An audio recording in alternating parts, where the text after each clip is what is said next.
कर्म एक ऐसा रेस्टोरेंट है जहां पर ऑर्डर देने की जरूरत नहीं है। यहाँ वही मिलता है जो हमने पकाया है। सुबह उठना कितना सरल है, लेकिन हर कोई नहीं उठ पाता। सरल तो है पर आसान बिल्कुल नहीं। पढ़ाई करना, किताबों को पढ़ना कितना सरल है, लेकिन हर कोई नहीं पढ़ पाता। सरल तो है पर आसान बिल्कुल नहीं।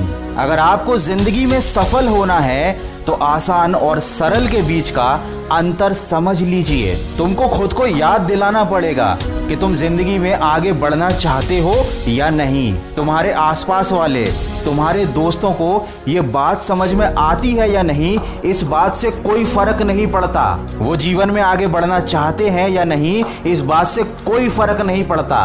अगर तुम अंधे लोगों से घिरे हुए हो जिन्हें जिंदगी की असलियत दिखाई ही नहीं देती, तो कोई फर्क नहीं पड़ता। लेकिन याद रखना, अंधों की बस्ती में जब आंख वाला जाता है तो सबको तकलीफ हो जाती है। जब तुम जिंदगी में आगे बढ़ने की कोशिश करोगे तो लोग तुमको पीछे खींचने की कोशिश जरूर करेंगे, ताने मारेंगे, परेशान करेंगे, मजाक उड़ाएंगे। तब खुद से ये सवाल पूछना, क्या तुम अंधे हो? क्या तुम बेवकूफ हो? जवाब आएगा नहीं। और जो लोग भी तुम्हारा मजाक उड़ा रहे हैं, तुम्हें ताने मार रहे हैं, तुम्हें खुद से अलग कर रहे हैं, उनके लिए अपने आप से एक सवाल पूछ लेना, क्या ये लोग अंधे और बेवकूफ हैं? जवाब आएगा हाँ, ये अंधे और बेवकूफ हैं। फिर अपने आप से एक आखिरी सवाल पूछना कि क्या बेवकूफों की बातों का कोई बुरा मानता है? जवाब आएगा नहीं, बेवकूफों की बातों का कोई बुरा नहीं मानता।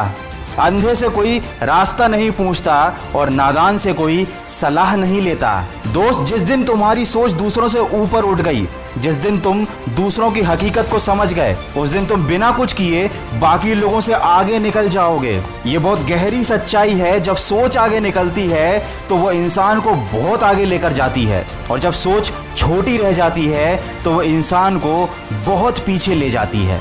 मैं ये सारी बातें ऐसे ही नहीं बोल रहा हूँ, ये मेरा अनुभव बोल रहा है। एक बार अपनी सोच को बड़ा करके देखो, तुम्हारी जिंदगी में ऐसे ऐसे चमत्कार होंगे कि तुम खुद हैरान रह जाओगे। छोटी सोच जूते के अंदर पड़े कंकड़ जैसी होती है। ये सड़क पर पड़े कंकड़ से ज्यादा तकलीफ देती है। हम बाहर की चुनौतियों से नहीं, अंदर की कमजोरियों की वजह से हार जाते हैं। इसी से रिलेटेड एक छोटी सी कहानी मैं लाया हूँ, जिसका शीर्षक है चोट जरूरी है। इसे आप सुन सकते हैं खबरी ऐप पर, जिसकी लिंक मैंने डिस्क्रिप्शन में दी हुई है। सुनिएगा जरूर। मैं मिलूंगा आपसे अगले वीडियो में। सुनते रहिए मन की आवाज।